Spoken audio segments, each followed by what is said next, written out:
मैं टोटल 53 शिफ्टों का जो जीके जीएस का क्वेश्चन है मैं खत्म कर दूंगा। तो ये दूसरा वीडियो है, पहले वीडियो में पहले ही अपलोड कर चुका हूं। चलिए शुरू करते हैं और देखते हैं क्या पहला क्वेश्चन। वीडियो अच्छा लगा तो प्लीज लाइक और सब्सक्राइब जरूर कर लीजिएगा चैनल को। चलिए आगे चलते हैं। देखिएगा, कह रहा है भारत की निम्नलिखित में से कौन सी पंचवर्षीय योजना पूर्णतः विफल रही? तो बताएंगे आप लोग। तो इसका जो करेक्ट आंसर है तीसरी पंचवर्षीय योजना। इसके समय की बात करेंगे तो 1961 से लगाए 1966 तक ये पंचवर्षीय योजना चला था। इसमें 3 कारण थे विफलता का, ध्यान दीजिएगा। पहला था दोस्तों कि भारत चीन युद्ध, भारत चीन युद्ध। दूसरा कारण भारत पाक युद्ध है। और तीसरा कारण क्या था दोस्तों? सूखा। क्या था दोस्तों? इसमें सूखा पड़ जाना। ठीक है, तो ये 3 अहम कारण थे इस पंचवर्षीय योजना को फेल होने में। वही बात करेंगे, इसका जो लक्ष्य रखा गया था दोस्तों, लक्ष्य तो वो रखा गया था आपका 5.8%, लेकिन जो प्राप्ति हुई थी वो 2.8% ही प्राप्त की गई थी। ठीक है, चलिए दूसरा क्वेश्चन देखते हैं। PR सीरीजेस किस खेल से संबंधित है? PR सीरीजेस बताइएगा। इमेज में लगा दिया हूं ताकि आप लोग अच्छे से पहचान सकें और आंसर दे सकें। बताइएगा। तो दोस्तों हॉकी से संबंधित है ये PR सीरीजेस। आगे, भारतीय संविधान का निम्नलिखित में से कौन सा भाग संघ और उसके राज्य क्षेत्रों से संबंधित है? इससे आसान क्वेश्चन क्या हो सकता है दोस्तों? संघ एवं राज्य क्षेत्र की बात करेगा तो भाग 1 में। भाग 2 क्या है दोस्तों? नागरिकता है। क्या दोस्तों? नागरिकता। भाग 3 की बात करेंगे तो मौलिक अधिकार। क्या दोस्तों? मौलिक अधिकार की बात करता है, मौलिक अधिकार की बात करता है। राष्ट्रीय ग्रामीण रोजगार गारंटी अधिनियम 2005 भारत के उन सभी ग्रामीण परिवारों को दिनों की गारंटी मजदूरी रोजगार का वादा करता है। यानी मनरेगा के तहत कितने दिनों की आपको वर्क मिलता है, काम मिलता है? फटाते बता दीजिए। तो हो जाएगा 100 दिन। कितने दिन? 100 दिन तक आपको काम मिलता है। साल में कितने दिन दोस्तों? 100 दिन। आगे, संगीत नाटक अकादमी पुरस्कार पहले के नाम से जानते थे। किस नाम से जानते थे दोस्तों? ठीक है, तो राष्ट्रपति पुरस्कार। किस नाम से दोस्तों? राष्ट्रपति पुरस्कार के नाम से जानते थे।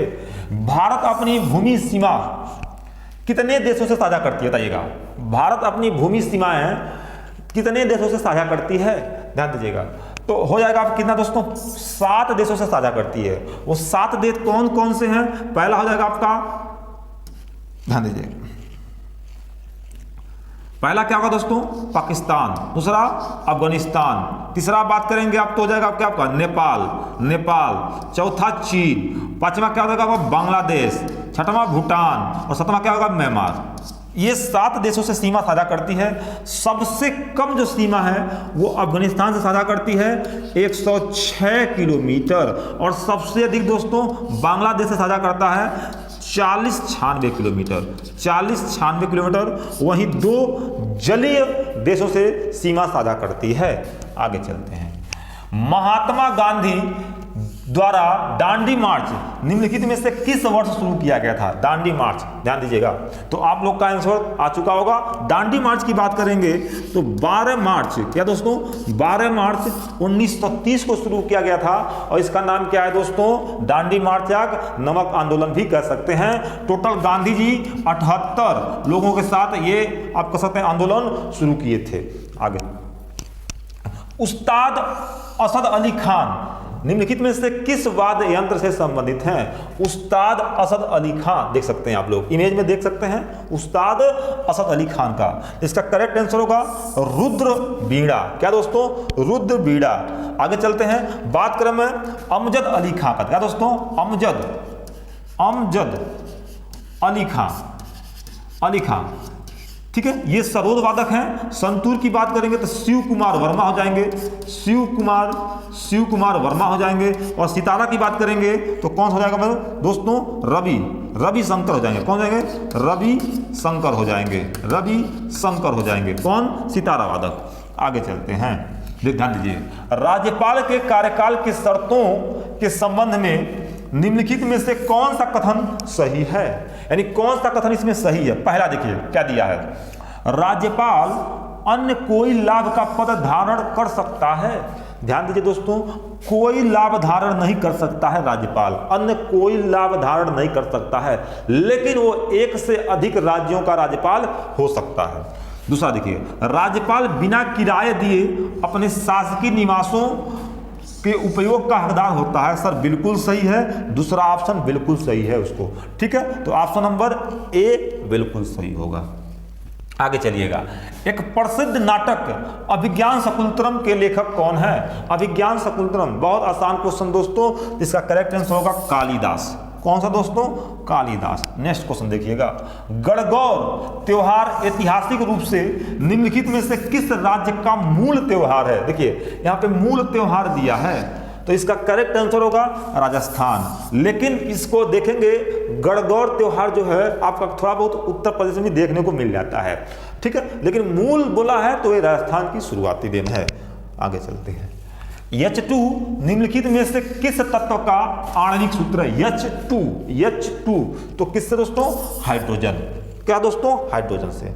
आगे चलते हैं, कुचिपुड़ी की उत्पत्ति भारतीय राज्य के कुचिपुड़ी नामक गांव से हुआ था, यानी किस राज्य से हुआ था? तो ध्यान दीजिएगा, आंध्र प्रदेश की बात करेंगे, आंध्र प्रदेश, यानी कुचिपुड़ी जो है वो आंध्र प्रदेश का शास्त्रीय नृत्य है। बात करेंगे तमिलनाडु का दोस्तों, तो तमिलनाडु का भरतनाट्यम। क्या दोस्तों? भरतनाट्यम। नाट्यम कहाँ का है ये है आपका तमिलनाडु का शास्त्रीय नृत्य है, और सबसे पुराना ठीक है शास्त्रीय नृत्य कौन सा है आपका? भरतनाट्यम। सबसे नया की बात करेंगे दोस्तों, तो सत्रिया जो है वो सबसे नया ठीक है ना, ये आपका शास्त्रीय नृत्य है। किस राज्य की है? तो असम की है। उत्तर प्रदेश की बात करेंगे तो क्या हो जाएगा आपका? उत्तर प्रदेश का कथक। उत्तर प्रदेश क्या होगा दोस्तों? उत्तर प्रदेश का आपका कथक हो जाएगा। क्या हो जाएगा दोस्तों? कथक शास्त्रीय नृत्य हो जाएगा। वहीं केरल की बात करेंगे आप तो कथकली और एक और मोहिनी अट्टम। क्या दोस्तों? मोहिनी अट्टम जो है ये कौन सा दोस्तों? मोहिनी अट्टम जो है ये दो शास्त्रीय नृत्य जो हैं वो केरल के हैं। आगे नेक्स्ट क्वेश्चन ध्यान दीजिएगा, भारत में गरीबी हटाओ और आत्मनिर्भरता की प्राप्ति करना किस पंचवर्षीय योजना का मुख्य उद्देश्य था? ध्यान दीजिएगा, फिर से क्या कह रहा है कि भारत में गरीबी हटाओ और आत्मनिर्भरता की प्राप्ति का मुख्य उद्देश्य कौन से पंचवर्षीय योजना था? ध्यान दीजिएगा, तो इसका करेक्ट आंसर होगा 5वीं पंचवर्षीय योजना। इसका कार्यकाल देखेंगे तो 1974 से दोस्तों 1978 तक, ठीक है, ये केवल 4 साल चला था। 5वीं पंचवर्षीय योजना कितने साल दोस्तों? तो केवल 4 साल ही चला था। आगे चलते हैं, ठीक है, मीराबाई चानू एक हैं, किससे संबंधित है मीराबाई चानू दोस्तों? तो बिल्कुल आसान क्वेश्चन, भारतोलक। ऑप्शन नंबर ए बिल्कुल सही है। आगे, भारतीय संविधान के निम्नलिखित में से किस अनुच्छेद का संबंध धर्म की स्वतंत्रता के अधिकार से है? धर्म की स्वतंत्रता का अधिकार किस अनुच्छेद में दिया गया है दोस्तों? ध्यान दीजिएगा, तो 25 से 28 के बीच में आपका धर्म की स्वतंत्रता है। निम्नलिखित में से कौन सी गैस ठंडी और संपीड़ित होने पर गैस से अतिक्रांतिक तरल अवस्था में बदल सकती है? कौन सी गैस है ये दोस्तों? तो CO2 कार्बन डाइऑक्साइड इसका करेक्ट आंसर होगा। नेक्स्ट देखिएगा, भारत की निम्नलिखित में से किस देश के साथ खुली सीमा साझा करती है? भाई कौन सा देश हो सकता है? कौन से देश से हम बिना वीजा के जा सकते हैं फिर वापस आ सकते हैं दोस्तों? तो नेपाल। कौन सा देश दोस्तों? नेपाल। ठीक है, देखते हैं नेक्स्ट क्वेश्चन, कुंडलकुलम नाभिकीय ऊर्जा संयंत्र, ठीक है, निम्नलिखित में से किस राज्य में स्थापित किया गया है? कुंडलकुलम कहे, कल्पक्कम कहे, किस राज्य में दोस्तों है ये? तो तमिलनाडु में। वहीं बात करेगा आपको, फिर तारापुर की बात करेगा तो आपका महाराष्ट्र हो जाएगा, नरौरा की बात करेगा तो आपका उत्तर प्रदेश हो जाएगा। 2011 की जनगणना के अनुसार भारत की जनसंख्या 121.1 करोड़ थी, जिसमें महिला जनसंख्या थी।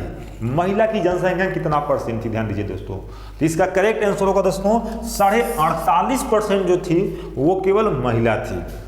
आगे चलते हैं, ध्यान दीजिएगा, भारतीय संविधान का अनुच्छेद मौलिक अधिकारों को लागू करने के संबंध में सर्वोच्च न्यायालय को व्यापक मूल अधिकार क्षेत्र देता है।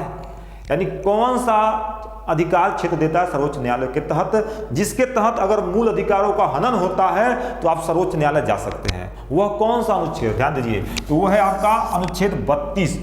कौन सा दोस्तों? अनुच्छेद 32 के तहत आप सर्वोच्च न्यायालय जा सकते हैं और अनुच्छेद 226 के तहत आप उच्च न्यायालय जा सकते हैं। आगे, क्रिप्स मिशन भारत में किस वर्ष आया था? ध्यान दीजिए, अगर क्रिप्स मिशन की बात करेंगे तो 1942 में आपका भारत आया था। वहीं पे कैबिनेट मिशन की बात करेंगे तो 1946 में जो है वो कैबिनेट मिशन आया था। ठीक है दोस्तों, जिसके तहत संविधान निर्माण हुआ। आगे, वेदों में सबसे पुराना वेद ऋग्वेद है, जिसकी रचना लगभग कितने वर्ष पहले हुई है? ध्यान दीजिएगा, कितने वर्ष पहले हुआ है? तो 3500 ईसा पूर्व हुआ। चलिए आगे चलते हैं। फटोपरा क्या कह दोस्तों? ध्यान दीजिएगा क्या कह रहा है। फटोरपा यात्रा और मांडो उत्सव का संबंध निम्नलिखित में से किस राज्य से है? तो वो है आपका गोवा से। कौन सा दोस्तों? आपका गोवा से है। भारत में वित्तीय वर्ष से लिया जाता है, यानी वित्तीय वर्ष कब से कब तक लिया जाता है? तो 1 अप्रैल से आपका 31 मार्च तक, 1 अप्रैल से आपका 31 मार्च तक। चलिए, तीव्र आर्थिक विकास के कारण निम्नलिखित में से किस वर्ष में भारत के अत्यधिक गरीबी में कमी आने लगी? ध्यान दीजिए, क्वेश्चन को फिर से देखिएगा दोस्तों, क्या कह रहा है। तीव्र आर्थिक विकास के कारण निम्नलिखित में से किस वर्ष से भारत की अत्यधिक गरीबी में कमी आने लगी? जब एक कहावत कहा गया है कि जब मंत्री लोग पढ़े लिखे रहेंगे तो देश आपका आगे जाएगा, और मंत्री निरक्षर रहेंगे तो देश गर्त में डूबेगा। तो यही हाल है इसमें।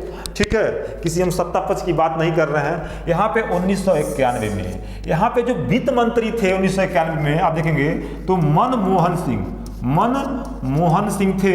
और सरकार किसकी थी दोस्तों? सरकार थी पीवी नरसिम्हा राव, जो थे प्रधानमंत्री थे। और मनमोहन सिंह वास्तव में जो है वो बहुत बहादुरी का काम किए थे, और इस समय आप देखेंगे तो स्थिति बहुत डाउन थी, लेकिन मनमोहन सिंह के सूझबूझ के द्वारा, ठीक है ना, ये जो है आपका काफी देश आगे बढ़ा।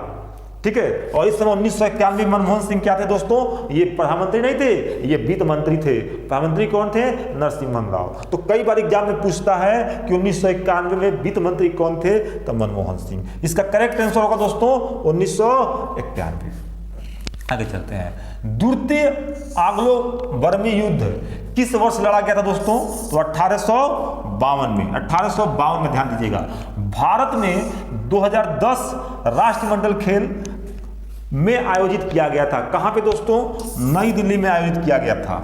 आगे की अवधारणा तत्कालीन सोवियत समाजवादी गणराज्य संघ के संविधान से ली गई है दोस्तों। तो क्या लिया गया है दोस्तों? ध्यान दीजिएगा, ये रूस से आपका मौलिक कर्तव्य लिया गया है। किस संशोधन के द्वारा लाया गया दोस्तों? तो 42वां संविधान संशोधन 1976 के द्वारा इसे संविधान में जोड़ा गया। किस अनुच्छेद में जो जोड़ा गया? तो 51 क में जोड़ा गया। भाग कौन सा है? तो भाग 4 क। भाग कौन है दोस्तों? भाग 4 क। ठीक है, आगे चलते हैं। नेक्स्ट क्वेश्चन की बात करते हैं, ध्यान दीजिएगा।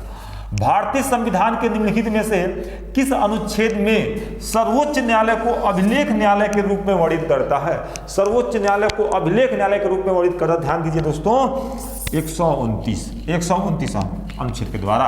12वीं पंचवर्षीय योजना के लिए विकास दर लक्ष्य था कितना दोस्तों? तो विकास दर का जो लक्ष्य था वो था आपका 8%। कितना था दोस्तों? 8% था। आगे, भारतीय खिलाड़ी सैफ अली वर्मा निम्नलिखित में से किस खेल से संबंधित है दोस्तों? सैफ अली वर्मा तो सबको पता होगा, ये थे आपके क्रिकेट से। किससे दोस्तों? क्रिकेट। सैफ अली वर्मा क्रिकेट। काफी एग्जाम में पूछा गया क्वेश्चन है ये। स्वतंत्रता के समय देश की लगभग प्रतिशत जनसंख्या कृषि पर निर्भर थी। कितने % जनसंख्या जो था वो उस समय कृषि पर निर्भर था? तो ध्यान दीजिएगा, 75% जो जनसंख्या थी उस समय वो कृषि पे निर्भर थी दोस्तों। आगे, मौर्य साम्राज्य का अंतिम शासक निम्नलिखित में से कौन था दोस्तों? मौर्य साम्राज्य का अंतिम शासक कौन था? काफी इंपॉर्टेंट क्वेश्चन है, ध्यान दीजिएगा। ये तो बृहद्रथ। कौन था दोस्तों? बृहद्रथ अंतिम शासक था। 2011 की जनगणना के अनुसार निम्नलिखित में से किस राज्य की जनसंख्या वृद्धि दर सबसे अधिक थी? इस क्वेश्चन को लोग बहुत ज्यादा गलती किए होंगे। जनसंख्या वृद्धि दर सबसे अधिक थी 2011 की जनगणना के अनुसार दोस्तों। तो इसका करेक्ट आंसर हो जाएगा मेघालय। कौन सा दोस्तों? मेघालय। ध्यान दीजिएगा, निम्नलिखित में से कौन सा नृत्य कर्नाटक में पूर्वा पुरुषों द्वारा किया जाता है? कर्नाटक में पूर्वा पुरुषों द्वारा किया जाता है। ध्यान दीजिए, तो कौन सा होगा? डोल्लू कुनीठा। डोल्लू कुनीठा नृत्य। आगे चलते हैं। भारत में राज्यसभा का पीठासीन अधिकारी निम्नलिखित में से कौन होता है दोस्तों? तो राज्यसभा का जो सभापति होता है वो कौन होता है दोस्तों? आपका उपराष्ट्रपति ही होता है। कौन होता है? उपराष्ट्रपति ही होता है। आगे चलते हैं। 2011 की जनगणना के अनुसार भारत के किस केंद्र शासित प्रदेश का जनसंख्या घनत्व सबसे अधिक था? जनसंख्या घनत्व की बात करेगा, ध्यान दीजिए, तो वो भी केंद्र शासित प्रदेश दिल्ली। कौन सा दोस्तों? दिल्ली बिल्कुल सही आंसर होगा।